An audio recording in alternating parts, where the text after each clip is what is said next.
live stream, I'm basically the same thing here. And also, or I can just on the YouTube, I can basically say, see now it's seeing the data now. So then I'll basically end it there and then close that XSplit program. I'm going to grab my laptop and run out in the lobby and actually use my phone. I never can tell if the audio is good on my phone. And also we're going to do this all. I need some mic set up. And guys, don't forget, if you have something to say, you actually use the microphone. When I'm watching online, you can hear it.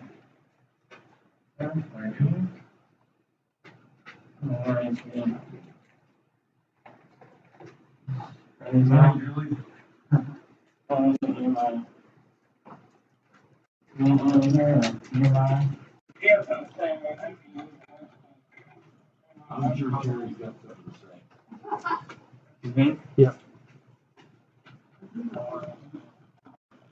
I got a question for you, Gary. Is there a way, I ran this bike out a few weeks ago. Is there a way, like once every, say, 6 months or sometime when you're not busy, which I don't know that ever is, can we get an updated list for you, like? So that's good. We know. Past 6 months? I'm assuming King's can hear us. Full list of all the retirees and stuff. But can we get like an updated list, like once every 6 months, of new people that have? Okay. Can everyone on Teams hear us okay here? Yeah, I can I mean, that would be something possible, so we can keep our list current, because we don't know when people are retiring, and I know when they retire, they have to go through you. But everybody needs to keep on. I do give them your, Right. Oh, we know you do that, and that's good, you know, but then there's some people that don't. So that we knew when things happen, that was when we could contact the retirees, whether they were actually a member or not. It gave us a way to contact them. So if they get it, if we don't keep it updated, we don't know about new people. A lot of them do join, but we, you know, just make sure we can cover all the bases on that. That would be great. That's something we can do. More about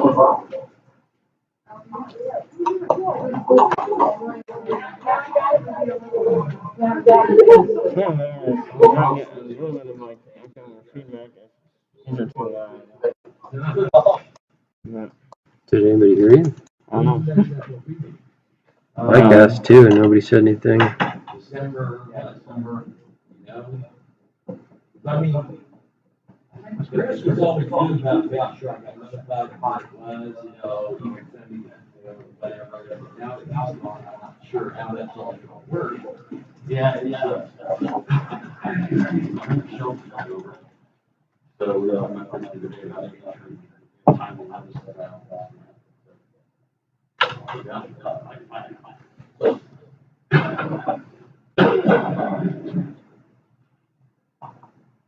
Because the negotiations started.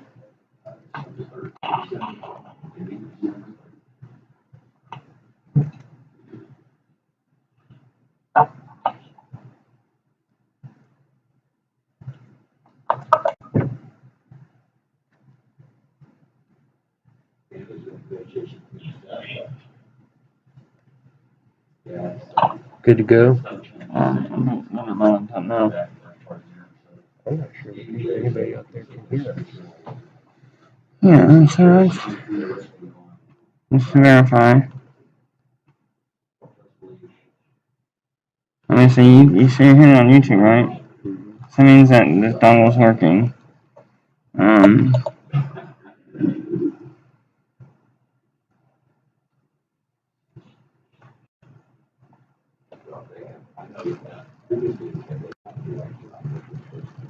Maybe something in export. No, because I'm only using XSplit for as a camera for our Teams. Let's we get a check. Since I'm using XSplit in the live stream, it's saying it fine.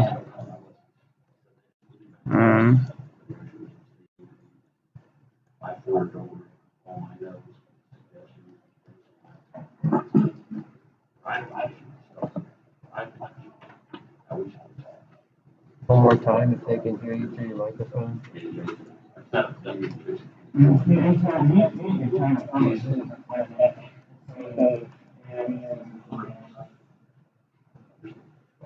All the people that are joined via Teams, can you hear me?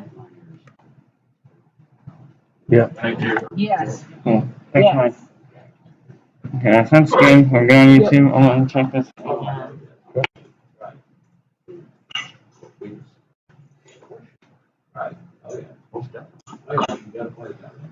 Okay, good morning, folks. We'll go ahead and get started with our November stable regular scheduled meeting, virtually due to everything that's going on, so please bear with us. Try and work through, hopefully we don't have any technical difficulties. All right, people, pretty good so far as we're getting everything going. So, first order of business is gonna be the, meeting minutes for October 28th. Sent those out earlier. Terry Norman. And since most of our committee members are virtual, we'll do, instead of saying aye, but everybody just raise their hand so we can see everybody. All in favor, please raise your hand. Motion approved.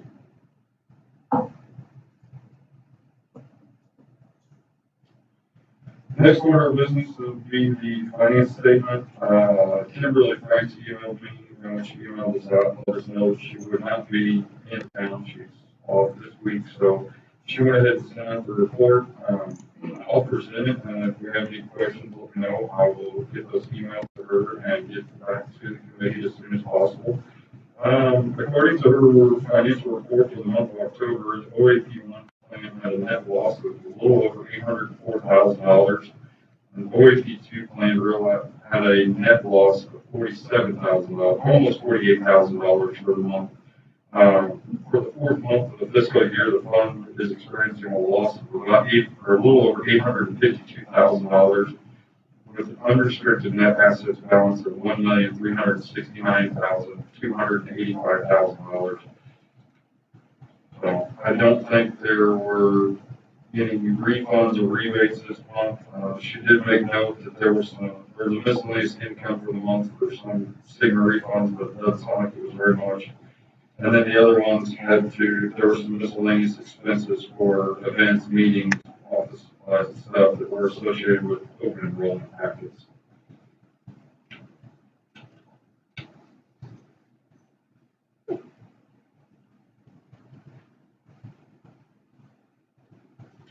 Does anybody have any questions over the finance statement? Motion approved.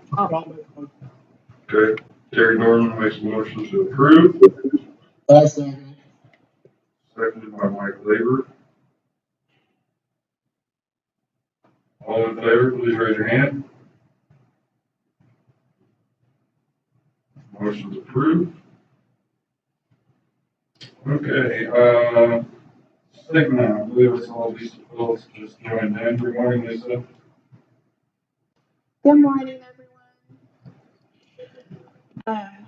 So the only thing I have is to say that we're finally over with open enrollment, finally done. Everything went smoothly. All the active employees, we had a successful open enrollment with the actives and also with the retirees.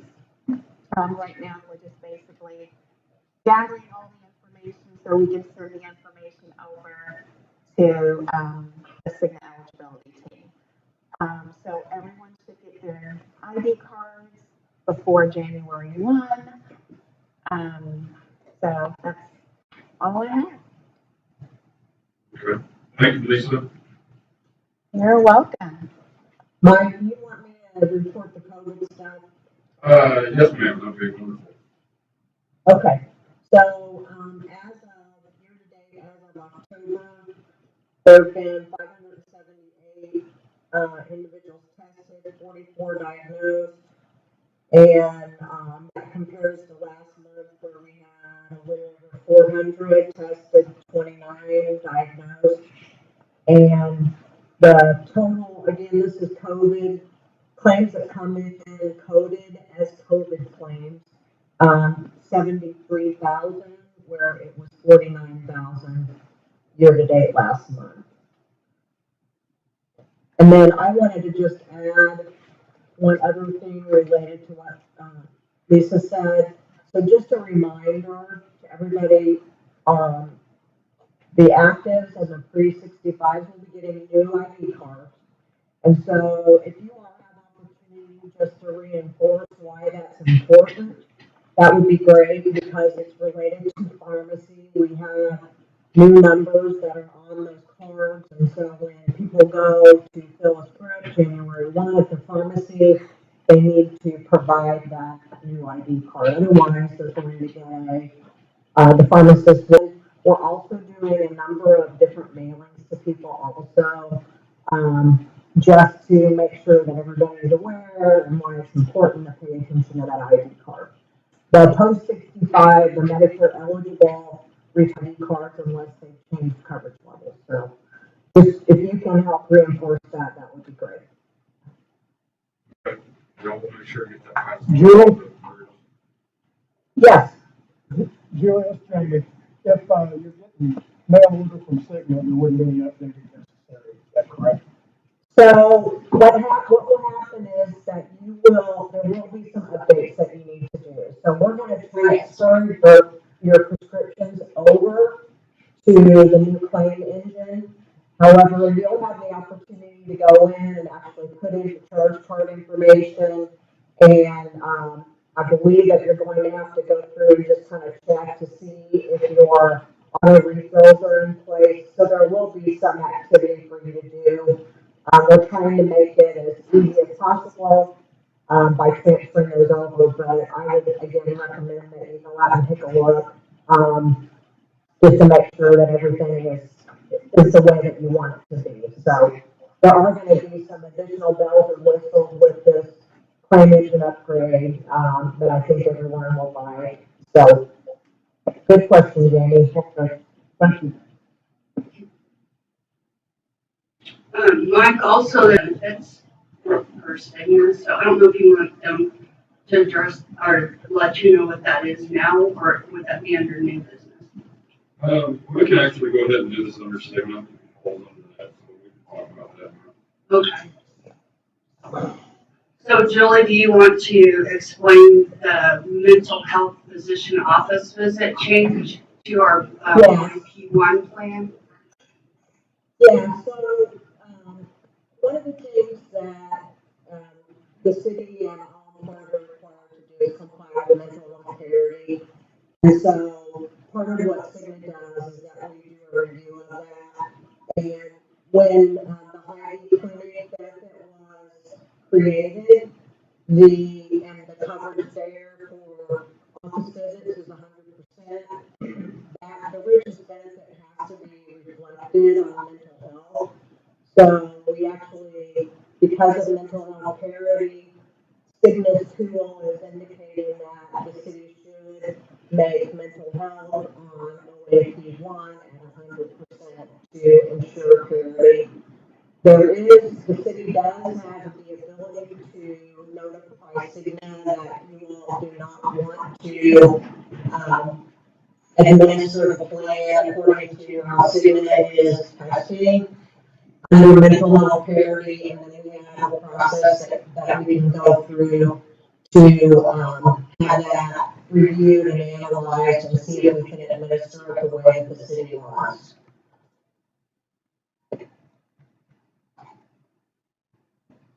So, Julie, I'm confused, did you do the testing or not? Because it's not necessary that you have to go with the richest plan design, but there's testing that goes along with it. So the testing done? Yes, my understanding is that the testing was done and then it came back that was what the parity was telling us we should do. And Cigna tends to be on the conservative side, not just about.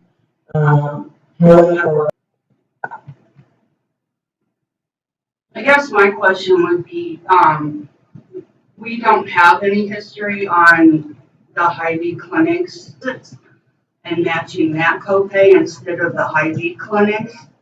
I mean, what, were they just going by, forecasting or predictions? Yeah, Terry, it's plan design related, so mental health parity is, the goal of mental health parity is, just as it says, that we want to make sure that we're providing benefits that are on par with what we provide on the physical health side. Unfortunately, and this is just my layman description, unfortunately, sometimes when we have those regulations, they don't always have logical, testing and approaches, and so, I understand what you're saying, Terry, that, again, the testing that we did was based on plan design, that's my understanding of how that's completed, not on utilization.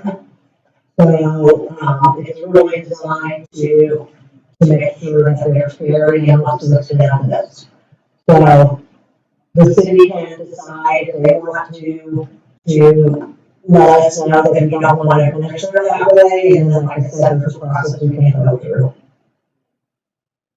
I think there'll have to be something we sit down, with the city and discuss that, and see how they want to move forward to. I know in the past, when we've met as far as trying to revamp our wellness program, we're really looking into that. We've really talked about the mental health aspect of it. And, I think that's something we'll have to sit down with city administration with and see how we want to progress and move forward with this. But I do know that, there has been a big push from city administration to look into the mental health side of it too. So that's something I'll bring up with city administration. And, Julie, if we have any questions, I'll get back to you and I'll let you know how we want to proceed from there. Yeah, I need to get out the summary plan descriptions. You're required to distribute that to the members. So we have to approve, the way it is, or going forward what we're doing with that. They send us the plan summaries to review and approve, so, and then you distribute them to the participants. So they're saying that, all mental health, whether you go to Hy-Vee doesn't even offer mental health, I don't think, but whether you go to all physicians, any physician would be 100% covered, physician office visits for mental health. Okay. Can you send me that, Terry? And then I'll talk to the city administration staff and maybe Julie, we can get in, have a virtual meeting on that, maybe just kind of understand everything before we make a decision on how that's going to work. Thank you for that update. Amber or Dina from Lofton? Yeah, good morning, everyone. Unfortunately, if you had an opportunity to look at the report I sent over last week, October was not, it unfortunately did not follow suit of September being favorable. It was in fact, our highest month that we've had in 2020. Total claim costs for the month were just shy of $2.3 million on a per employee basis, 1,972. So that brings the year-to-date EPM to 1,464. As we have done over the last couple months, just because of the removal of the post-65 folks, I looked at per member per month. So year-to-date, your per member per month is $612. This time last year, it was $493. Well, when you compare those two numbers, that represents a 24% increase. And just for comparison purposes, if you're looking at the PEPM comparison, as we've seen before, that PEPM comparison, that percentage increase is higher, and which is why we look at the PMPM. But just for reference purposes, it is 30. Right now, it's 37% higher than it was this time last year on a per employee basis. So as we have talked about, the large claimants are really driving this. And unfortunately, it's those claimants that are under the specific threshold, so you're not, quote unquote, benefiting from the stop loss reimbursements. If you look at the last page, or almost the second to last page, because we added a new report, new page this month, but we've got 16 members with claims over $150,000. You'll see that 3 of those are new for October. I did want to point out that, and Dina, correct me if I think it's the third member that it's listed as active. We have some coding issues. That member is actually on Cobra. So it's behind the scenes mapping issues. So just so you know, that number 3 is actually a Cobra member. So you'll see that for the year to date, we've got spec reimbursements of $76,000. And for comparison purposes, last year we had 11 folks over the 150,000 threshold. 7 of them were over spec. And at this time last year, we had spec reimbursements of $862,000 versus 76 year to date.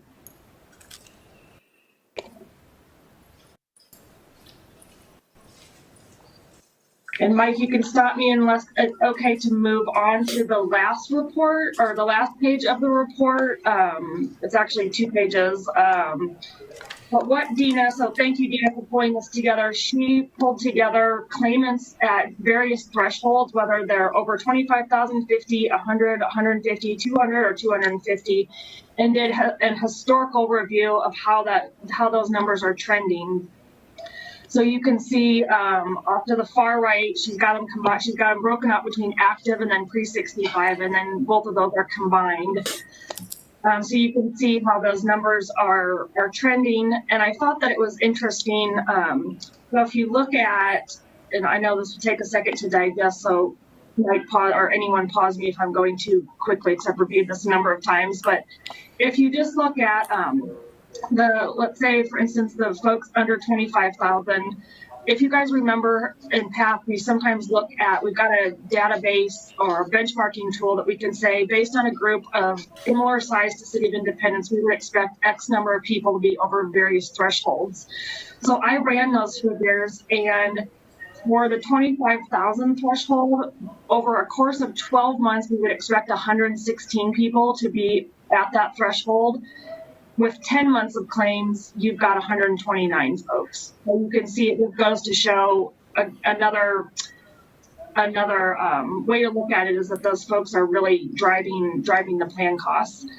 And then I thought the other one that was interesting, just the top 3 are kind of interesting. So over 50,000, we would expect over a 12-month period there to be 55 members with claims over 50,000.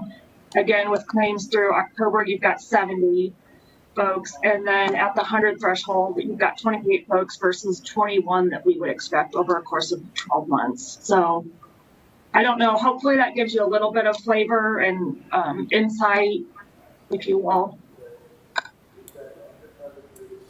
So if I know you there's a lot of it. Oh, I'm sorry, go ahead, Mike. No, I'm sorry. Go ahead, Amber. Nope, I was just gonna ask if anyone had questions. So if you guys remember from last month, Dina kind of rattled a lot of these numbers off over the virtual and the Teams part of the aspect of it. Well, she actually sent this chart to Cindy and I, and when I started looking into it, it really helps understand and gives a comprehensive view of our entire plan. I know that we've always asked to see anything over our large claims over the 150,000 to see where we're getting close to on the spec. But when you start looking at these numbers and seeing where our big spend is, that's why I asked Lockton to put this chart together and start including it into our plan. That way we can kind of see where everything is and we can see the entire plan. We're not just focused on the higher end, the high claims or anything like this, because it's like Amber said, this is what's really driving our plan right now. And so I just wanted everybody to have a full comprehensive view of what's going on.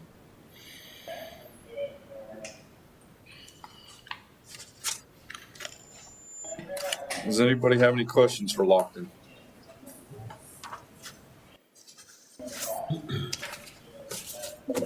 Mike, you don't have anything? No. Come on, you're letting us off way too easy. We just want you to report the good news, and we haven't been getting that. I know. I think that's what, back in the day, I think labor used to call this the Lockton report or the bad news, the good news. You had some funny commentary about. At least when we were getting reimbursed, when we were getting reimbursed, at least we felt like we were winning. Okay, do we have a motion to approve the Lockton report? I'll make a motion to approve it. Motion made by Mike Labor, seconded by Cindy Colt. All in favor, please. Thank you, Mike. Anymore, Amber? All in favor, please raise your hand. Motion approved. Okay, HR. Terry, I know you talked a little bit already. Do you have anything else? No, not really. I mean, Lisa covered open enrollment. We're getting that entered and sent to Cigna, the information, and entered on our system. So. Okay. I see Jennifer's on the Teams meeting. Jennifer, do you have anything? No, just open enrollment. Okay, thank you. Selena for wellness. Good morning. Hi. I will say that we got the Motivate Me up and running, ready to kick off January 1 for next year. So it looks like we're going to be doing the first half of the year, very similar to what we're doing this year. Except this year, obviously we couldn't have foreseen what is now our reality. So a lot of our stuff wasn't virtual. So for next year, at least the first 6 months, we're opening it up to a lot of virtual options. So like if we do the 5K, it can be a virtual 5K. People can still earn points for that. Or volunteering. We had people volunteering at the city this year that they could earn additional time off. And we opened that up to volunteering anywhere because this year a lot of opportunities normally that the city would have had, we didn't have because everything kind of was shut down. So we're just learning from what didn't work this year and not knowing what next year is going to bring. So, but that's ready to kick off January 1 for everybody. We're also doing a look back period. So that'll help out with people if they are just now getting their biometric screening done or just now going to the doctor for their physical or any of their claims driven preventative care exams right now. They'll still be able to count early into next year. So hopefully that'll help with people still continuing to go and getting these exams done. We are really trying to push people to do their biometric screening and health assessment so we can get those numbers in. And since this, I think, is our first year total with everybody being on Cigna for the health assessment, we can get baseline numbers. So we're really trying to get those people to get that health assessment done. It's really easy. It's on the My Cigna app. It takes 10 minutes. It's really fun to do. So we're really trying to push those numbers. Also today we're doing a blood drive.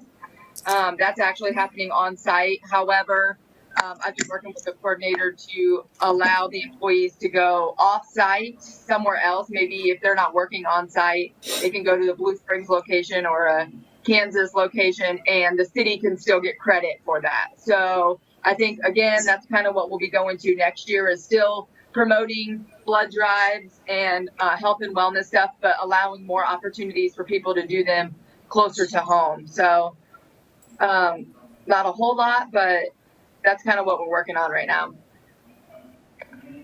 Okay, thank you. You're welcome. Does anybody else have any questions for Selena or regards to wellness? Nope. Okay. We'll continue on to old business.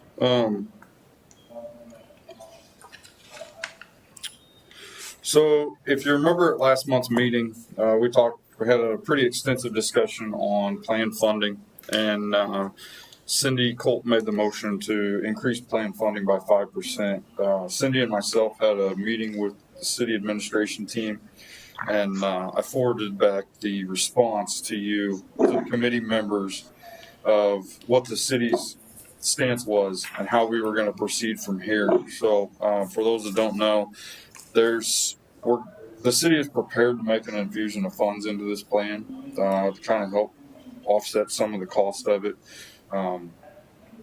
At this time, we're not going to have any premium increases. We're going to kind of hold fast.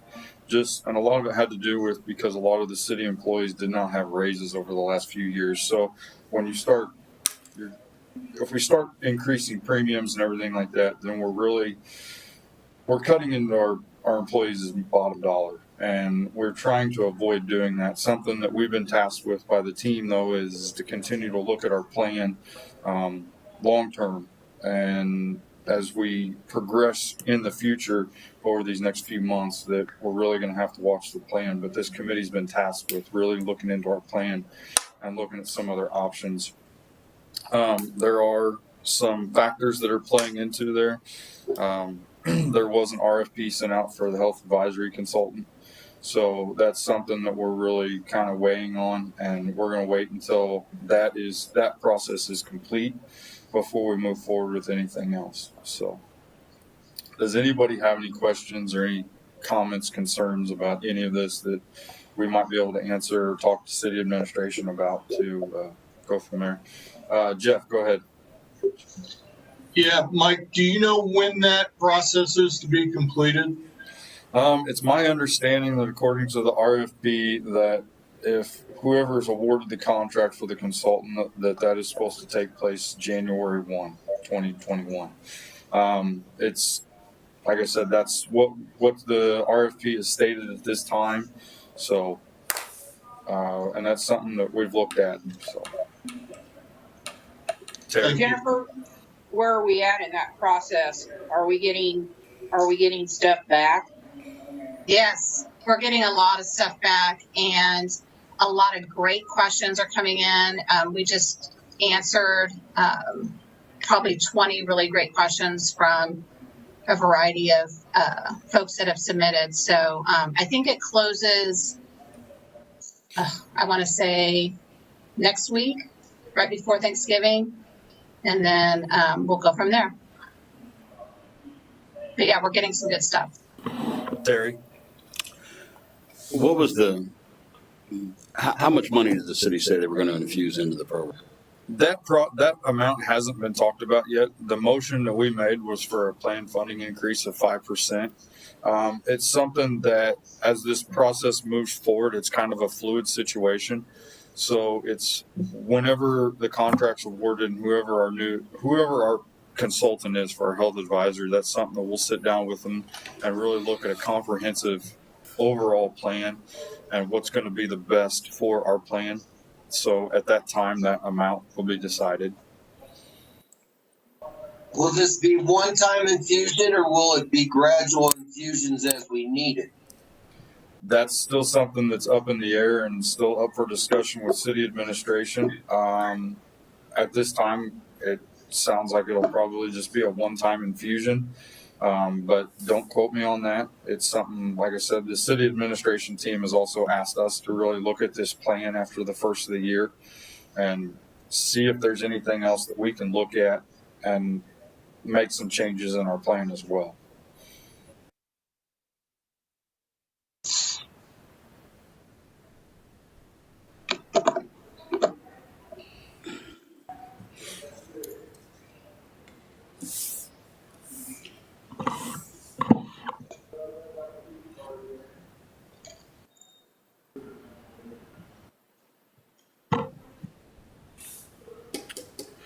Does anybody else have any other questions? No? We'll move on to new business. Mike? Yes. I think that at last meeting, you all recommended that the stop loss be renewed at the current level. Has that been 12-1, but I wanted to just make sure. So, okay, thank you. I meant to ask you, Dina, and I hadn't yet, so just thought of it. Thank you. Does anybody have any new business? No? Mike, the only thing that Dina and I wanted to ask, and I think we know the answer, but typically in December, we cater in breakfast to celebrate the holidays and the partnership and what have you. But I'm assuming that is not going to happen, but I wanted to open it up and let the committee decide. And then if you guys do want to proceed, I do have a message into Hy-Vee to see if they are still even catering. So with that, I just wanted to open it up and get people's thoughts. And Unfortunately, I don't know what the next couple of weeks are even going to bring. I know that there have been some changes as far as restrictions and gatherings and everything like that. I know some of the other surrounding cities have done it. I know City of Independence, Mayor Weir and her team have kind of restricted things back down due to the pandemic, and also Jackson County. So, I think at this time we appreciate the offer, but I think it's going to be best that we postpone that and wait till a later date, just due to the pandemic and then all the restrictions. So, with everything, absolutely understood and respect that decision. And that's we figured as much, and especially with the uptick in cases so far, but didn't want to just bypass that and not address it. So we will absolutely postpone and look forward to COVID being over. Well, thank you very much for that offer, and it's something that we enjoy every year in December. So, does anybody else have any new business? Okay. Just a reminder, I will send out all of the meeting info and everything like that. Our next meeting is actually just scheduled for Wednesday, December 23rd. It is going to be right before Christmas. So, once again, I will send out all the virtual links and everything like that. So, if nobody has anything else, do we have a motion to adjourn? I'll make the motion. I'll second. Cindy makes the motion to adjourn, seconded by Mike Labor.